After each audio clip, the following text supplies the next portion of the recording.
நூற்றுக்கு நூறு உண்மையை தான் நம்பிடுவேன். அற்புதம் செய்திடுங்க, அதிசயம் நடத்திடுங்க. நூற்றுக்கு நூறு உண்மையை தான் நம்பிடுவேன். அற்புதம் செய்திடுங்க, அதிசயம் நடத்திடுங்க.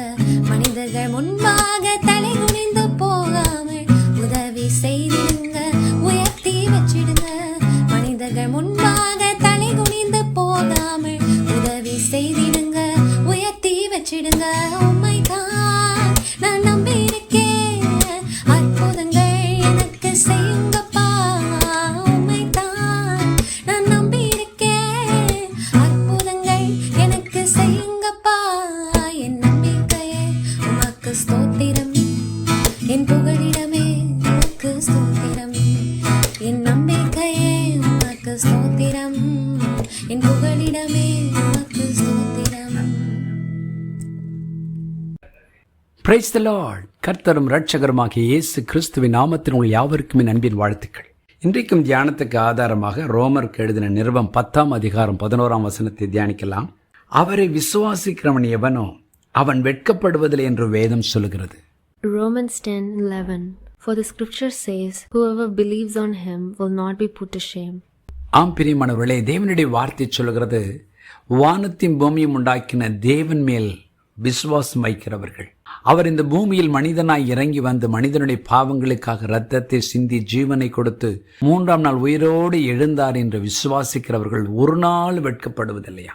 ஏனென்றால் அவர்கள் வாழ்க்கையிலும் எத்தனை மரண பள்ளத்தாக்கு வந்தாலும் இழப்புகள் வந்தாலும் அவைகளின் மத்தியில் அவர்களை எழுப்புகிற ஒரு தேவன் ஒருவர் இருக்கிறார் என்ற விசுவாசம் வைக்கும்போது பாருங்கள், அவர்கள் முகங்கள் பிரகாசம் அடையும்.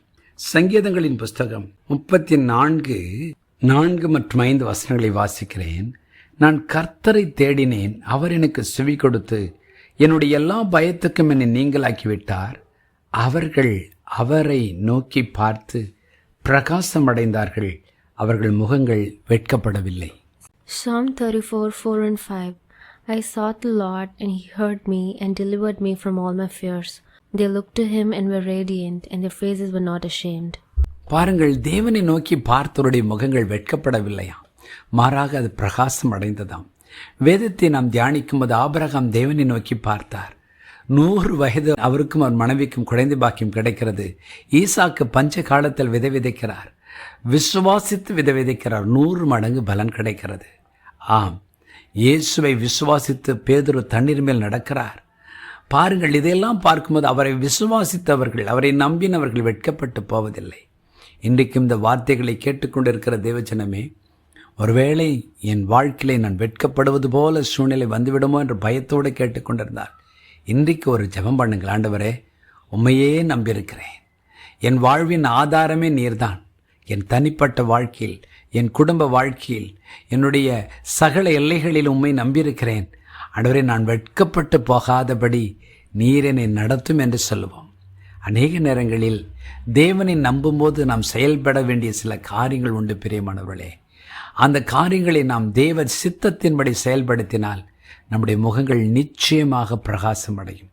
அநேக நேரங்கள் சிலர் தேவனை நம்புகிறேன் என்று சொல்லிவிட்டு அவர்களுடைய சுய திட்டத்தின்படி காரியங்களை செய்ய ஆரம்பிப்பார்கள். இல்லை இல்லை, தேவனை நம்புகிறவர்கள், தேவனுடைய முகத்தை தேடுகிறவர்கள், தேவன் சொன்ன சத்தியத்தின்படி நம்முடைய வாழ்க்கையை ஒப்பு கொடுக்கும்போது நம்முடைய முகம் நிச்சயமாய் பிரகாசம் அடையும். ஈசாக்கு பஞ்ச காலத்தில் தேவன் சொன்னபடியே அந்த தேசத்தில் வாசம் பண்ணி விதை விதைக்கிறான். எல்லாருடைய கண்களும் ஆச்சரியப்படும்படி 100 மடங்கு பலன் பெற்றுக்கொண்டான். இன்றைக்கும் கூட யார் யார், ஆண்டவரே, நான் மற்றவர்களுக்கு என் சூழ்நிலையை புரிய வைக்க முடியவில்லை, ஆனாலும் உடைய வார்த்தைக்கு கீழ்ப்படுகிறேன், வார்த்தையை விசுவாசிக்கிறேன் என்று சொல்லி செயல்படுகிறீர்களோ, ஒவ்வொருடைய முகமும் இன்று பிரகாசம் அடையும். ஜெபம் பண்ணுவோமா? பரலோக பிதாவை, என்னோடு இணைந்து ஜெபிக்கிற ஒவ்வொருடைய வாழ்க்கையிலும் உண்மையில் இருக்கிற விசுவாசம் நாளுக்கு நாள் கூடட்டும் அப்பா. பக்தர்கள் பழைய ஏற்பாட்டிலும் சரி புதிய ஏற்பாட்டிலும் சரி அப்பா, உம்மை விசுவாசித்த ஒவ்வொருடைய முகமும் பிரகாசம் அடைந்தது. உம்மை விசுவாசித்து பேதுரு தண்ணீர் மேல் நடக்க பிரயாசப்பட்டான். உம்மை விசுவாசித்து ஆண்டவரே தன் கையிலிருந்து 5 அப்பம் 2 மீனை எடுத்து சீடர்கள் பகிர்ந்து கொடுக்க ஆரம்பித்தார்கள். உம்மை விசுவாசித்து ஜெபிக்க ஆரம்பித்தார்கள். அற்புதங்களை செய்தீரே. இன்றைக்கும் என்னோடு இணைந்து ஜெபிக்கிற ஒவ்வொருடைய முகமும் பிரகாசம் அடையட்டும். இயேசுவின் நாமத்தில் பிதாவே, ஆமென்.